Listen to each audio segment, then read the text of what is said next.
프랑스 파리의 어느 공원. 갑작스러운 폭우로 인해 사람들로 북적이던 공원에는 썰물이 빠지듯 사람들이 사라지고 있습니다.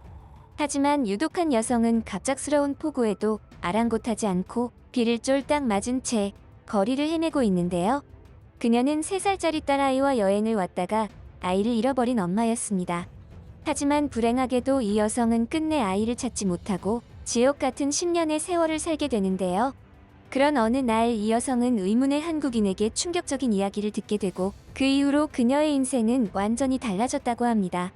도대체 그녀에게는 무슨 사연이 있었던 것일까요? 안녕하세요. 저는 호주에 사는 평범한 아이 엄마 그레이스라고 합니다. 오늘 제가 여러분들에게 말씀드릴 사연은 사실 저에게 있어서는 2번 다시는 떠올리고 싶지 않은 그러한 충격적인 일입니다. 그럼에도 이렇게 온라인이라는 자리를 빌려 많은 분들께 공개하는 이유는 그분에 대한 감사의 뜻이기도 하고 혹시나 저와 같은 상황에 빠져 어려움에 처한 분들에게 아주 조금이나마 희망을 드리고자 하는 마음에서 공개를 하는 것입니다. 저는 앞서 스스로를 아이 엄마라고 소개를 드렸지만 사실 결혼하지 않은 처녀입니다. 그럼에도 제가 아이 엄마가 될 수 있었던 것은 제가 비혼주의자로 살아가던 그 시기에 결혼은 하지 않았지만 아이는 가지고 싶다는 욕망이 있었기에 젊은 20대의 시절에 기관을 통해 저의 난자를 동결하여 복원했고 30대가 된 어느 시점에 충분한 고민 끝에 시험관 수술로 저의 소중한 딸아이를 임신할 수 있었습니다. 저의 인생은 제 딸아이를 출산하는 순간을 기점으로 나뉠 수가 있다고 할 수 있었습니다. 제 딸 제니를 출산하고 저는 너무나 큰 행복을 느낄 수 있었죠. 마치 세상을 모두 가진 듯한 느낌이었습니다. 그 작고 작은 손으로 제 손가락을 움켜쥐는데 그보다 아름다운 생명체는 이 지구상에 존재하지 않을 듯했죠. 그리곤 제니가 한 살 한 살 먹어가며 아장거리기도 하고 어버버 말을 하는 것을 보며 너무나 행복한 상상을 했어요. 제니와 평생을 행복하게 살고 싶다는, 과연 내가 저런 제니가 성인이 되어 사랑하는 사람이 생기고 시집을 간다고 하면 잘 보내줄 수 있을까 하는 너무나 먼 미래의 일까지도 말이죠. 그만큼 제니는 저에게 있어서 모든 것이었고 제 인생 그 자체였고 행복한 나날들의 연속이었지요. 그러한 일들이 있기 전까지는 말이에요. 저는 늘 딸에게 사소하고 작은 뭐라도 더해주고 싶은 마음이 컸습니다. 이제 겨우 3살밖에 되지 않은 아기였지만 저는 성급하게 아이를 위해 뭔가를 계속해서 해주고 싶었어요. 그리고 그러한 저의 선택과 판단이 그런 결과를 낳게 될 줄은 그때는 정말이지 꿈에도 몰랐습니다. 갑작스럽게 저는 제니에게 지금 우리가 사는 호주가 아닌 다른 세상을 보여주고 싶다는 생각이 들었습니다. 그때는 왜 그런 생각이 갑작스럽게 떠올랐는지 지금도 잘 이해가 되질 않습니다. 그렇게 뭔가에 홀린 사람처럼 갑작스럽게 프랑스 파리 여행을 시작하게 되었죠. 때는 여름을 지나 가을로 들어섰던 9월의 어느 날이었습니다. 프랑스의 가을과 겨울은 비가 많이 내리는 것으로도 유명하죠. 저와 제니가 파리를 방문했을 당시에도 아직 비가 오지는 않았지만 우기가 있어서 하늘이 흐리멍덩했던 것 같습니다. 그럼에도 파리의 이름 모를 그 공원에는 사람들이 많았고 저와 제니는 즐거운 여행을 하고 있었습니다. 그러다가 저는 길을 찾기 위해 지도를 펼쳐놓고 잠시 제니에게서 눈을 떼고 있었죠. 그런데 갑작스럽게 흐리멍덩하던 하늘에서 비가 억수같이 쏟아지는 거예요. 빗방울이 제 살갗에 떨어지자 저는 곧바로 제니가 걱정되어 제니의 손을 잡으려 했지만 있어야 할 그 자리에는 제 딸이 보이지 않았습니다.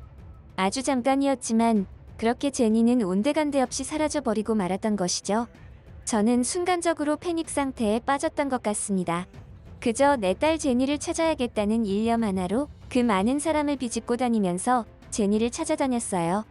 하지만 갑작스러운 폭우로 인해 공원 거리를 거닐던 사람들은 하나둘 비를 피해 어딘가로 사라지기 시작했고 어느새 그곳에는 저 혼자만 덩그러니 남아있게 되었습니다. 그 길로 사람을 따라 사람이 있는 곳으로 계속해서 이동하며 정신없이 딸을 찾아다녔고 결국 제가 정신을 차렸을 때는 시간이 한참이 지나버린 후였고 억수같이 내리던 비도 그쳤지만 저는 딸을 찾지 못했습니다. 그때서야 비로소 제가 딸을 잃어버렸구나 하는 현실적인 감각이 무섭게 다가왔고 그 자리에 앉아서 크게 오열하고 말았죠. 이 모든 것이 제 탓이라고 생각했습니다. 제가 그때 딸에게 시선을 거두지 않았더라면, 그 작은 아이를 품에 안고 있었더라면, 그랬다면 이런 일이 없었을 텐데 하고 말입니다. 저는 엄마로서의 자격이 없는 아주 형편없는 인간이었습니다. 애초에 저렇게 어린 아이를 데리고 외국으로 여행을 가는 그 자체가 생각해보면 좋지 않은 선택이었죠. 미친 듯 딸을 찾아 헤매던 저는 어느새 주변을 둘러보니 지금 내가 서 있는 이곳이 어디인지 알 수도 없는 지경에 이르렀습니다. 심지어 패닉 상태에 빠지다 보니 제가 어느 나라를 여행하고 있었는지조차 인지되지 않는 그런 상황이었죠.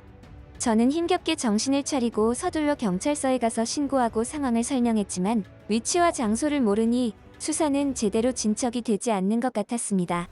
제가 경찰에 건넨 정보라고는 딸을 잃어버리기 전에 어딘지 모를 장소에서 찍었던 사진 한 장이 전부였으니까요. 경찰들도 이런 사진만으로는 구역이 다 비슷비슷해서 위치를 확정하기 어렵다고 말했습니다. 그러한 경찰들의 반응을 보니 더더욱 딸을 찾지 못할 것 같은 아주 불길한 예감이 엄습했죠. 이 모든 상황이 저의 성급함과 욕심이 만들어낸 참사라고 생각하니 견디기 힘들었습니다. 저 스스로가 죽일 놈의 인간이라고 자책했죠. 한편으로는 딸을 데리고 여행을 하기 전으로 되돌아갈 수만 있다면 그러고 싶은 지경이었습니다. 경찰들의 도움으로도 전혀 딸을 찾을 수 있는 기미가 보이지 않자 저는 직접 딸을 찾아 나서기로 작정했습니다. 딸을 잃어버린 곳으로 추정되는 장소들을 다시 한번 방문하여 수소문해 보았지만 제가 방문하고 있는 곳들이 딸을 잃어버린 그 장소인지조차 확신을 가질 수 없는 상황이었죠. 워낙 건물의 구조나 생김새들이 비슷비슷해서 더더욱 그랬습니다. 그 이후로 며칠의 시간이 더 흘렀고 그때까지 경찰들의 연락은 없었죠. 저는 새로운 방법을 찾아야만 했습니다. 그러다가 갑작스럽게 생각해낸 것이 온라인 인터넷 게시판에 딸과 함께 찍은 사진을 게시하고 딸을 본 사람이나 이 장소가 어디인지 아는 사람에게 도움을 요청했어요. 하지만 제가 올린 게시판들은 불특정 다수의 사람이 오가는 게시판이었지만 그 누구도 제 딸을 보았다고 하는 사람도 그곳이 어디인지 아는 사람도 나타나지 않았죠. 그도 그럴 것이 그러한 사진 한 장만으로는 경찰조차 찾을 수가 없다고 하는데 다른 일반인들이라면 오죽할까 싶었어요. 그렇게 온라인상에 도움을 요청한 이후로도 그것에 그치지 않고 실제로 발로 뛰어다니며 딸을 찾아다니기를 수일 동안 반복했죠. 끝내 저는 비자로 보낼 수 있는 한계점까지 버티다가 다시 호주로 돌아와야만 했습니다. 호주로 다시 돌아오는 그 시간은 저에게 있어서 아주 잔인한 시간이었어요. 제 딸을 찾는 것을 포기하는 것은 아니었지만 잠시라도 딸을 포기하고 저 혼자 돌아오는 것에 대한 죄책감이 심했죠. 눈이 퉁퉁 부어서 앞이 보이지 않을 정도로 울었습니다. 그 이후로도 저는 일상을 포기하고 딸을 찾기 위해 온갖 노력을 다해보았습니다. 사설 업체에 도움을 요청하기도 했고 주기적으로 프랑스 파리에 찾아가서 곳곳을 누비며 수소문하고 딸을 찾았죠. 그렇게 저는 점점 지쳐가고 있었고 10년이라는 세월이 흘렀을 즈음엔 마침내 모든 것을 포기하고 말았습니다. 10년이라는 세월 동안 저는 살아도 사는 것이 아니었습니다. 하루하루를 상실감에 빠져 폐인처럼 살아갔고 제 주변에는 사람들이 떠나가기 시작했죠. 결국 남은 것은 딸을 잃어버린 죄책감과 상실감, 그리고 폐인이 되어버린 저 혼자만 덩그러니 남아있었습니다. 이러한 감정은 겪어보지 못한 사람은 절대로 알 수 없는 것들이었죠. 한 달에 한 번씩은 소식이 없더라도 경찰에 방문했고 매일 매시간 매분 인터넷 온라인에 올린 게시물을 확인했습니다. 결국 10년이라는 세월 동안 딸을 찾지 못한 경찰 측에서도 제 딸에 대한 사건을 장기 실종 미해결 사건으로 종결 처리하고 말았죠. 이제는 공권력의 도움도 받지 못하는 상황이 되어버린 것이었습니다. 그러자 아무것도 할 수 없을 것 같은 무기력감만 생겼죠. 하지만 모두가 포기하더라도 저만큼은 포기해서는 안 된다는 생각이 들었습니다.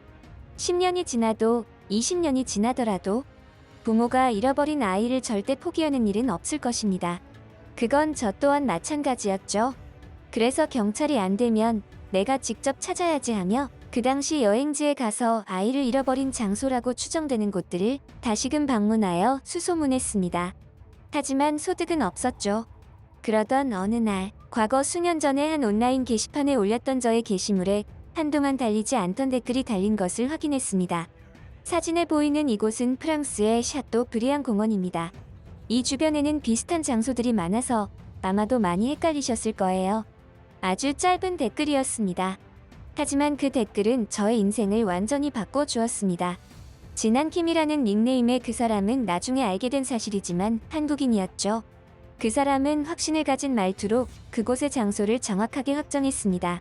저는 뭔가에 홀린 듯 혹시나 하는 마음으로 그 장소로 향했고 기억은 어렴풋했지만 확실히 이 장소가 맞다는 확신이 저 또한 들기 시작했어요. 그 이후로 저는 그 주변을 기점으로 한참 동안을 딸아이의 행방에 관해 묻고 다녔고 드디어 아주 작은 실마리를 찾을 수 있었죠. 그곳에 살던 토박이 주민분의 증언에 의하면 이 주변에 살던 과부 하나가 어느 날 갑자기 딸을 낳아서 길렀다는 이야기였습니다. 어렵게 그 과부가 이사를 한 곳을 알아낸 저는 그곳으로 향했고 그 자리에서 주저앉아 오열하고 말았죠. 그곳에는 초등학생쯤으로 보이는 소녀가 저를 반겨주었습니다. 그리고 저는 알 수 있었죠. 이 소녀가 저의 소중한 딸이라는 사실을요. 10년이라는 세월이 흘렀지만 저는 알 수 있었습니다. 제가 어렵게 낳은 소중한 딸. 모르는 아줌마가 갑자기 나타나서 자신을 보며 오열하는 것을 보고 무언가를 느낀 것일까요? 딸아이도 본능적으로 제가 자신의 엄마라는 사실을 직감했던 것일까요? 딸아이는 천천히 저에게 걸어오더니 그 작디작은 손으로 저의 들썩이는 어깨를 감싸주며 토닥거려 주었습니다. 그날 이후로 저는 호주에서 다시금 저의 소중한 딸과 행복한 일상을 즐길 수 있었습니다. 당시 딸에게는 별다른 학대나 괴롭힘의 흔적은 없었고 딸을 데리고 있던 과부도 사람이 많은 공원에 혼자서 아장거리고 있는 어린 아이를 보고 위험하다는 생각이 들어서 본능적으로 데리고 있었는데 경찰에 신고하여 부모를 찾아주었어야 했지만 아이가 너무나 사랑스러워 그러지 못했다고 죽을 죄를 지었다며 사죄하는 그녀에게 저는 어떠한 죄를 묻기가 어려웠습니다. 그간의 세월을 생각한다면 너무나 분통하고 속이 쓰라렸지만 저는 그녀를 용서했죠. 그리고 저는 한참 동안 저의 게시물에 댓글을 달아서 딸을 찾을 수 있게 도와준 한국분에게 감사의 표시를 하고 싶었습니다. 하지만 어렵게 연락이 닿은 그분은 결단코 대가를 바라고 한 일이 아니니 마음만 받겠다고 했죠. 이 자리를 빌려 진심으로 감사의 말씀을 전하고 싶습니다. 덕분에 저의 소중한 딸을 찾을 수 있었습니다. 정말 고맙습니다.